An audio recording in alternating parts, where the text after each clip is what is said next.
Subscribe to our YouTube channel and press the bell icon to never miss a video from Radio Nasha.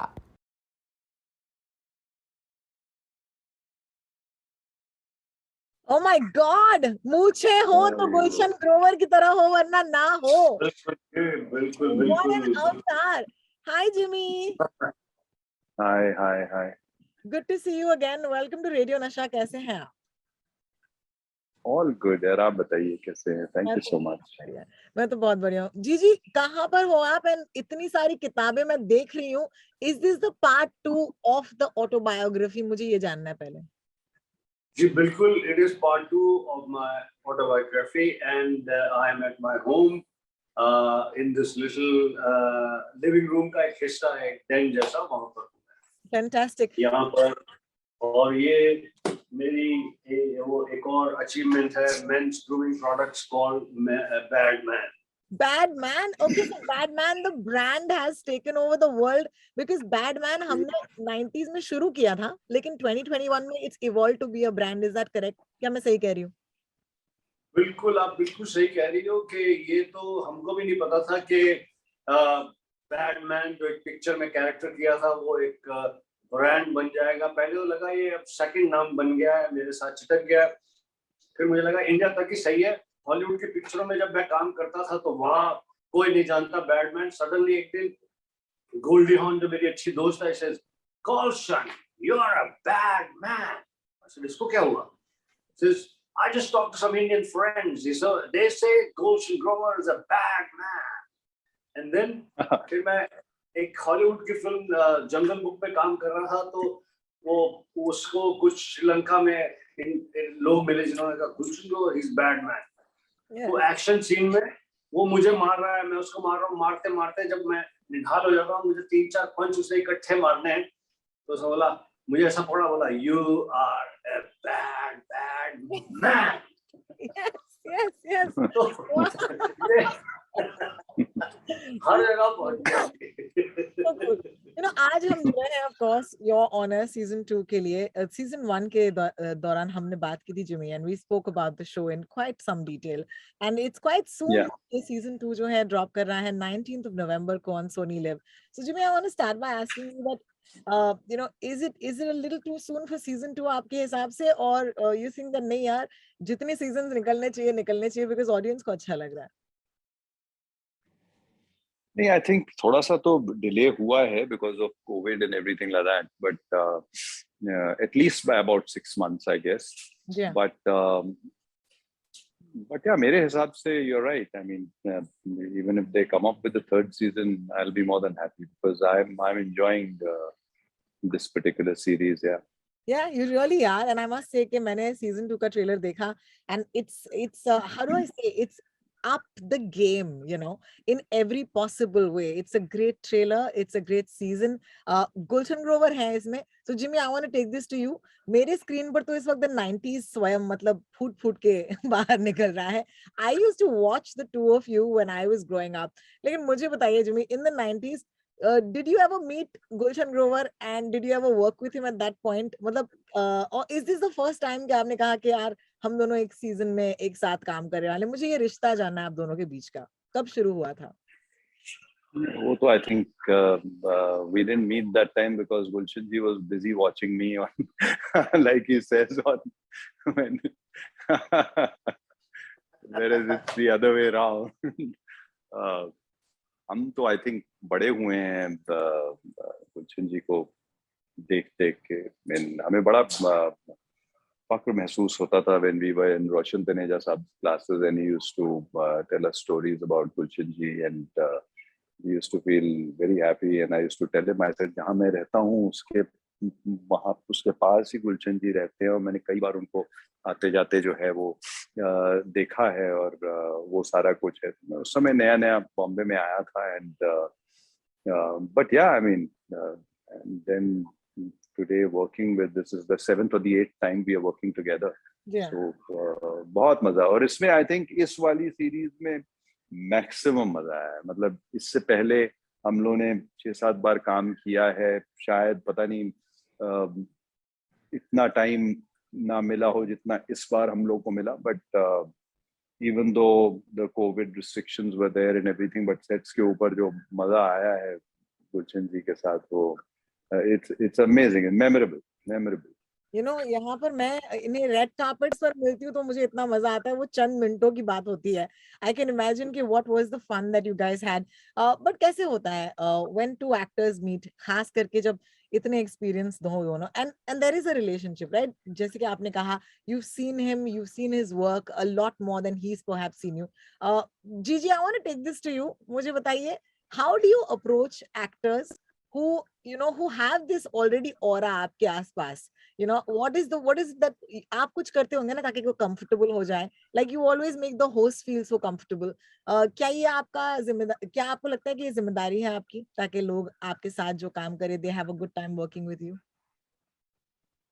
पहले तो मैं thank you कहना चाहता हूँ Jimmy को, रेसिप्रोकेट करना चाहता हूँ कि मैं भी जिमी के साथ काम करके बहुत मजा आता है. उसके साथ साथ देखिए जिमी का काम करने का स्टाइल बहुत ईज वाला है, बहुत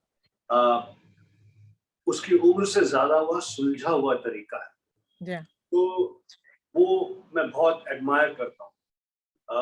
नॉर्मली मेरे जैसा एक्टर जो है बहुत इंटेंस होता है, बहुत शुरू के कुछ 1-2 दिन और शॉट के कुछ पहले कुछ बाद में जरा थोड़ा लॉस सा होता है. And Jimmy is very very relaxed, composed, शांत, हंसता खेलता, मजे करता हुआ मैं अपने कॉर्नर ऑफ आई से देखता हूँ और बहुत एडमायर करता हूँ उस बात को. और जिमी के साथ मैंने अलग अलग तरह की फिल्में की हैं. खलनायक भी रहा हूँ और एक फिल्म में लाइक अ फॉस्टर फादर भी रहा हूँ. बहुत अफेक्शनेट रिलेशनशिप भी रही है. पर जब आपके सवाल पर आते हैं कि मुझे उन बड़े लोगों की यादें हैं, मैं रिफ्रेश करता हूँ, बड़े नहीं, मुझे उन सक्सेसफुल लोगों की यादें हैं, अचीवर्स की यादें हैं जो अपने अफेक्शन से, अपने बिहेवियर से, अपने वार्मथ से मिले थे और कुछ छोड़कर चले. मुझे उन अचीवर्स की बिल्कुल भी याद नहीं है, बिल्कुल भी ठीक से मुझे मिलना का मजा भी नहीं आया है, जो अपनी एरोगेंस में थे, अपनी सक्सेस के नशे में थे, अपने सीनियर होने के गुरूर में थे, या उन्हें ध्यान ही नहीं था, वो अज्ञानी थे, उनको सक्सेस बस मिल गई. मुझे उन लोगों को, उन सीनियर्स, फिल्म इंडस्ट्री में खास तौर पर उन सीनियर्स, जब भी मैं सोचता हूँ मुझे बार बार रेवरेंस से उनका नाम सामने आता है, जिन्होंने रीच आउट करके मेरी विपदा, मेरी मुसीबत को समझ के, या मेरी डिस्कम्फर्ट को समझ के, या being lost at a film party और अ फंक्शन को समझ के मुझे एक्नॉलेज किया, पास में खड़ा किया, बातचीत शुरू कर दी, ये कर दिया. मुझे वो सीनियर आज भी बहुत याद है. मुझे अगर क्या कहते हैं किसी काम से गए किसी सरकारी दफ्तर में, एयरपोर्ट पर, या कोई वीजा लगाने के लिए, या कुछ ऐसी जगह पर, किसी बैंक में, मुझे वो चेहरे याद हैं जिन्होंने मुस्कुराकर इजी तरीके से अप्रोच किया, कंफर्ट किया, रीच आउट किया. तो मैंने इन सब तजुर्बे से, इस सब एक्सपीरियंस से सीखा कि it is not the responsibility of a younger person to make the atmosphere comfortable, to make the first move, to make the first pleasantry.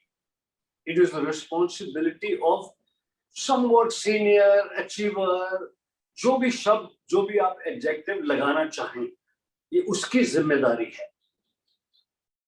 अब मैं उदाहरण देता हूं. फॉर एग्जांपल महेश भट्ट साहब, वो बीच में से कॉन्वर्सेशन शुरू करते हैं, सीधा कोई नहीं, वो जो तुम्हारा इंट्रो, हेलो हाय, ये वो कुछ नहीं, he starts somewhere from, you know, like correct करने, ठीक है जी, वो जो बात तुमने कही, या अभी सपोज कीजिए महेश भट्ट साहब स्क्रीन पे इमर्ज करते हैं तो बोले जिमी एक बात बताओ, वो जो there is a connect. Correct. ऐसे मैंने बहुत सारे लोग हॉलीवुड, बॉलीवुड, इधर उधर दुनिया में देखे. तो मुझे ये लगता है कि सीनियर आदमी का supposedly achiever का, supposedly someone जो अब इस रास्ते में आगे जा चुका है, उसकी जिम्मेदारी है कि वो जो नया है, जो अभी इन circumstances में नया है, उसे comfortable करे. जैसे आप, you are a, like legend in your field, Rohini. You are, like a name, you are a brand, you are a sexy voice, you're a sexy looking girl. And now when there is a younger person comes, it's your responsibility Yes. to make sure that person is comfortable. चाहे वो आपके office में जब आप गुजर रही हैं तो वो डोर वाला हो, सैल्यूट करने वाला हो, कोई और हो, and that warmth sort of is a great thing for that new person in those newer circumstances. बस मेरी स्पीच यहाँ पे खत्म. Oh, I loved it. Thank you so much. So there is that sort of familiarity with big screen. अब big screen खुल चुका है दोबारा से. But Gigi, आपके लिए, I think the world has always been on a platter for you. चाहे वो Hollywood हो, चाहे वो OTT हो. OTT का क्या मजा है आपके लिए? बहुत बहुत थैंक यू रोहिणी, बहुत बहुत थैंक यू. मैं 3-4 बातें को ज्वाइन करना चाहता हूँ. पहली बात तो ये कि बहुत ही खुशी हुई that you enjoyed film Suryavanshi, you enjoyed my work in film Suryavanshi. और मैं आप और भी खुश होंगे ये सुनकर कि रोहित शेट्टी ने कोई ट्रायल नहीं रखा था, स्क्रीनिंग रखी थी, कास्ट के लिए स्क्रीनिंग होती है, तो वहां से ये मैसेज आया कि सर आप जिस थिएटर में देखना चाहें, जितने भी लोग हमें बता दीजिए, we'll make arrangements for you to watch in the theater. तो मैंने कहा इन्हें क्यों बॉदर करूं, मैं खुद ही सिनेमा घर में चला जाता हूँ. अपनी कार में बैठा मैं सिनेमा घर में चला गया पिक्चर देखने के लिए. और जैसे ही मैं सिनेमा घर में पहुंचा, सैकड़ों फैंस ने मुझे घेर लिया, मेरी कार को सब तरफ से घेर लिया. मैं उनको हाथ हिला रहा हूँ, ये कर रहा हूँ, कार के ऊपर चढ़ गया. वो सिक्योरिटी आई सिनेमा की, उन्होंने मुझे निकाला, मतलब गाड़ी में डाला, गाड़ी को निकालते निकालते मुझे बाहर तक छोड़ दिया. ये होना 5 तरीके से, like this is exciting. First of all, लोग जो घरों में बैठे थे, सूर्यवंशी जैसी फिल्म ने उन्हें सिनेमा घर में लाया. दूसरी बात ये कि रोहित शेट्टी के ब्रांड के लिए प्यार, मेरे दोस्त, मेरे भाई अक्षय कुमार के लिए प्यार, that the fans came to watch him. और उनका मेरे कैरेक्टर के प्रति चिल्ला रहे थे, अरे उस्मानी भाई आ गए, उस्मानी भाई आ गए, ये वो. And all this was happening. And of course, this also goes to prove that further more films that will come out. बड़ी-बड़ी पिक्चरें आ रही हैं. मेरे दोस्त सुनील शेट्टी, उनके बेटे की पिक्चर आ रही है तड़प. तो ये सारी की सारी फिल्मों को ऑडियंसेस देखने के लिए तैयार है, हेल्दी सेफ सर्कमस्टेंसेस. ये तो ही एक बात. दूसरी बात ये कि जिमी ने थोड़ी देर पहले कहा कि इस सीजन 2 में बहुत सारे इंसान, जिमी मुझे तुमने इंसान कहा, गुरजोत को तुमने इंसान कहा, इसके लिए बहुत बहुत धन्यवाद. क्योंकि गुरजोत जो मेरा कैरेक्टर है योर ऑनर सीजन 2 में, वो इज एनीथिंग बट इंसान. लेकिन एक बात बहुत बढ़िया कही जिमी ने कि कहानी और एक्साइटिंग और इंटरेस्टिंग और वर्थ वॉचिंग और शानदार हो जाती. मैं उसमें ऐड करना चाहूंगा कि मुझे बहुत सारी OTT ऑफर होती हैं, सभी नाम वालों को OTT बहुत ऑफर होती है, मुझे भी बहुत होती. मैं बहुत गौर से सुनता हूँ, ध्यान देता हूँ, सब होता है नो. जब मुझे योर ऑनर के लिए अप्रोच किया गया, तो पहली एक सेंटेंस में जो कहानी है कि एक पिता अपने बेटे को बचाने के लिए सब तकलीफें, सब परेशानियां, सब रूल क्या क्या तोड़कर कुछ भी करके अपने बच्चे को बचाना चाहता है. बस ये मेरे कलेजे में. I think it's a very universal emotion. You don't have to be a pita, you can be a mother, you can be a sister, you can be anybody. मतलब आप अपने loved one को बचाना चाहते हैं, उसके लिए आप अपने सब चीज कर रहे हैं, थोड़े रूल भी ब्रेक कर रहे हैं चीजों को, you know, it's something, it's such a human story. उसके ऊपर इस रोल को बिशन खोसला के रोल को एक ऐसा एक्टर निभा रहा है जिसके लिए मेरे मन में बहुत सम्मान और रिस्पेक्ट है। यंगर एक्टर है, मेरा दोस्त है, छोटा भाई है, बट काम करने में मीलों तक उसकी तारीफ। हर आदमी जानता है कि when Jimmy takes up a role he does it very well. तो जिमी ये रोल कर रहा है। डायरेक्टर ई निवास, इतना काबिल डायरेक्टर, आप देखिए शूल पिक्चर में उसे नेशनल अवार्ड मिला। मैं उसे राम गोपाल वर्मा के साथ में, और राम गोपाल वर्मा से याद आया रोहिणी, तुमने उस रंगीला में स्टीवन कपूर की बात नहीं की। मैंने आमिर खान को भी बोला, रामू को भी बोला, और आपको भी बोला, और उर्मिला मातोंडकर को भी बोला। मुझे माफ कर दीजिए। That Rangila is incomplete without Steven Kapoor. Rangila was not about only Amir Khan's character or Urmila Matondkar's character or Ramu's direction. I agree. That there was an interesting super character called Steven Kapoor. याद आ गया देखो रंगीला से। तो ई निवास रंगीला में assistant director था, and इतना intense तरीके से, इतने बढ़िया तरीके से काम करता है। फिर जो मुझे रोल ऑफर किया, वेरी वेरी इंटरेस्टिंग। लूजली तो हम कह रहे हैं कि जी मैं खलनायक हूँ, लूजली तो मैं कह रहा हूँ कि प्रॉब्लम क्रिएटर हूँ। उस रोल के अंदर प्ले करने के लिए बहुत सारी वेरिएशंस हैं, डायमेंशंस हैं, बहुत सारा प्ले है। हाँ, एक बात पक्की है कि बिशन खोसला इस बार मेरे गुरजोत के इस कैरेक्टर के आने के बाद अपने बेटे को बचा सकेगा या नहीं बचा सकेगा, कोई गारंटी नहीं। देख लेना। Love it, absolutely love it. The problem with doing an interview with Gulshan Grover is that मैं अपना अगला सवाल हमेशा भूल जाती हूँ because I'm just listening. भूल जा। मैं सिर्फ audience member। Oh my God, but होता है, ऐसे होता है। Jimmy, tell me, over the last couple of months, खास करके Your Honor के साथ, I think the OTT का advantage ये है कि audience, अक्सर जब फिल्में आप करते थे, आपको शायद पता नहीं था, लेकिन हम जब गए थे आपकी फिल्में देखने के लिए, तब कोई तरीका नहीं था ना, या आपको लेटर लिखने पड़ते और वो पहुंचता नहीं पहुंचता, एड्रेस होता नहीं होता। लेकिन आज के जमाने में the greatest thing is that जैसे ही ट्रेलर ड्रॉप होता है, यूट्यूब के कमेंट सेक्शन में लोग लिखने लगते हैं, और अंदाजा हो जाता है कि क्या ये शो या ये सीरीज जो है चली है नहीं चली है। एंड आई थिंक कहीं ना कहीं बॉक्स ऑफिस कलेक्शन से ज्यादा I think this is a better collection, right? You can immediately see के क्या रिस्पॉन्स है लोगों का।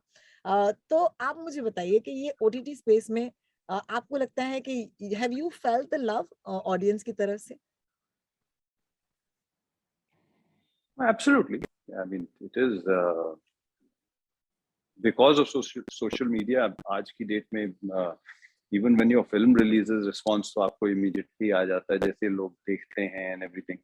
तो यहाँ पे क्या है कि इसकी shelf life, because ये this is always there on the platform.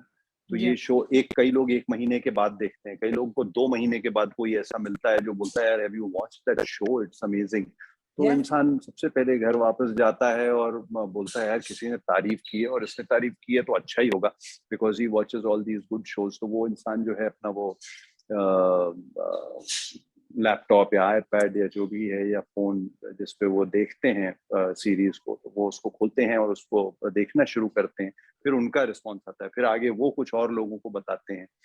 अब सिनेमा हॉल में क्या होता है कि कई बार तो ऐसा होता है कि मतलब जब तक आपकी फिल्म की हवा बन रही होती है और लोग बोल रहे होते हैं कि अरे या must go and watch that film, it's like it's going to take you by surprise because उसमें सब नए लोग हैं, लेकिन इतनी कमाल की फिल्म है तब तक पता लगता है कि फिल्म कभी कभी उतर भी जाती है। बट इसमें it's there, it's got a shelf life, it's there on the platform। 6 महीने के बाद भी आपको शायद कोई ऐसा मिल जाए जो बोले अरे यार आपने वो शो देखा है, इट्स अमेजिंग, तो फिर वो आदमी बोलता है कि आई विल वॉच इट। कई बार 1 साल के बाद होता है, तो वो 1 साल के बाद जब आदमी को पता अब तो दूसरा भी आ गया सीजन, तो चलो यू आर लकी यार, because you will be able to watch the first season and the second season back to back.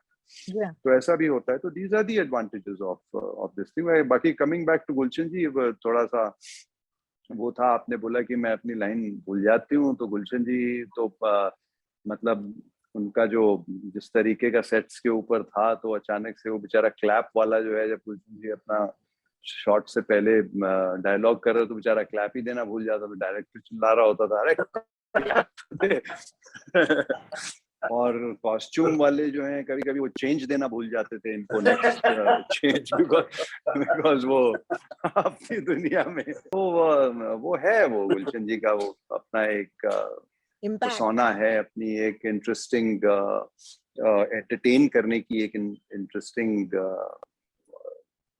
जो है वो फ्लेयर है। तो आई थिंक मजा आता है सेट के ऊपर, काफी एक अच्छा माहौल बना रहता है। Fantastic.